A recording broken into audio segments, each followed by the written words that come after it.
Yo, what up guys? Good morning. Today is Sunday. Church day and family day. Malapit nga lang pala yung simbahan sa amin.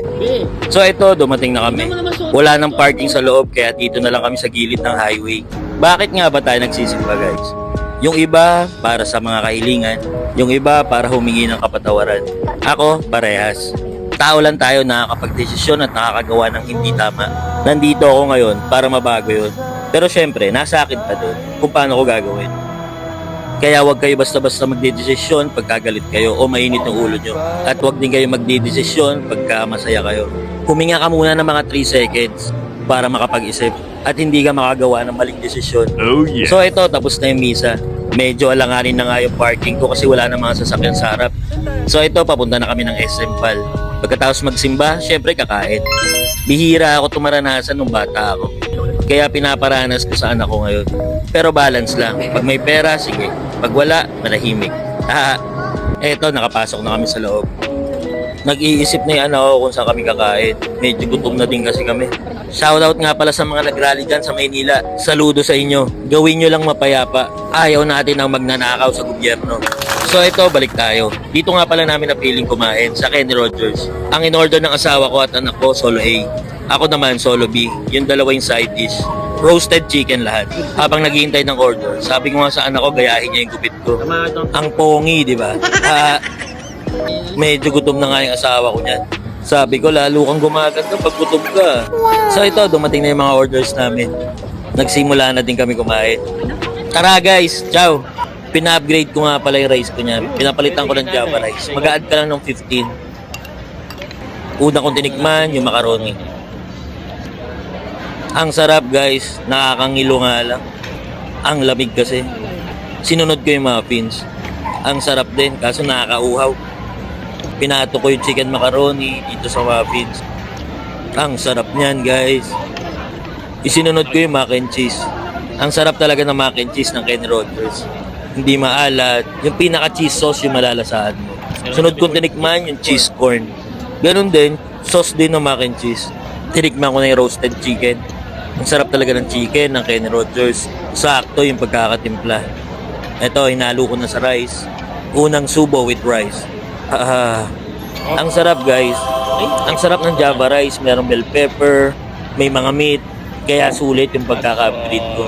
Kumuha ako ng hot sauce. Siyempre, mahilig tayo sa may sipa. Hindi naman. Pagtikim ko nga ang alat. Maanghang na maalat. Ano kaya mga nilagay doon? Bakit ganun yung lasa? Chicken, gravy, at konting hot sauce. Ang sarap. Napaisip nga ako ng matagal kung kukuha ba ako ng extra rice. Sige na nga, bukas na ako magda-diet. Mas nalasahan ko nga yung mga ulam ng plain rice. Inom muna ng iced tea, pampa-refresh. So ito, last subo na. Sinimot ko nga pala yung mga plato ko niyan. Ayoko kasi may tira. Turo ng lola ko yun. Sinasabi niya palagi, swerte nyo, may pagkain kayo. Yung ibang bata nga, nagtatrabaho pa para makakain. Tumatak sa akin yun, guys. Miss you, Lola. Love you. So, ito, nagugas na ako ng kamay. Tapos na eh. Panalo yung mga foods dito sa Kenny Rogers. Toothpick. Siyempre, niligpit ko yung mga pinagkainan ko para mapadali yung maglilinis. Pagtapos namin, diretso kami sa 3rd floor. Maglalaro kami sa World of Fun. Pampabata to guys. Nag-umpisa na kami maglaro ng anak ko. Nanggigil ako dyan guys. Naubos yung mga tokens ko. Kaya ito, ginulo namin yung asawa ko. Ang dami niyang piso tokens eh. Nakalimutan ko yung tawag sa laro na to, terminal train o T2 train. Kakahulog na namin. Nahulog na tong drop me ng free item. Kaso sumabit. Hindi daw counted yan guys. Pero maya maya nahulog na din. Tinawag ko na yung attendant para kunin. Waiting kami para sa prize. So ayun, dumating na yung prize. Cheesy lang pala.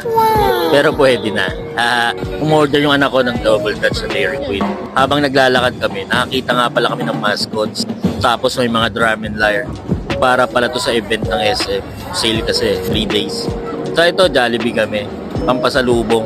Napakabait na asawa ko. Lagi siya bumibili pampasalubong. Lalaro dapat ako nito. Kaso nawala yung resibo namin sa Kenny Rogers nung kumain kami. Kailangan kasi meron kang resibo worth 1,000. Dito kami sa National Bookstore para bumili ng formal team. Kaso di namin makita. Grabe tong crew na to guys. Napakatamad. Okay lang sana kung may ginagawa siya. Kaso nagsa-cellphone lang eh. Shoutout sa National Bookstore. Kaya sa Pandayan na lang kami bibili. So ito, exit na ng SM Val. Hindi ganun ka-traffic sa labas guys. Dahil siguro sa Welga. Ito, Pandayan na kami. Dito sa Malinta. Dito guys, approachable yung mga crew. Tuturo niya pa sa inyo kung saan nakalagay. Shoutout sa Pandayan. Ang galing ng pagkaka-orient niya sa mga crew nyo. So ito, nagkaabutan na. So yun lang guys. See you in my next vlog. Dating sa bahay, bukas ng tindahan. Thank you for watching guys.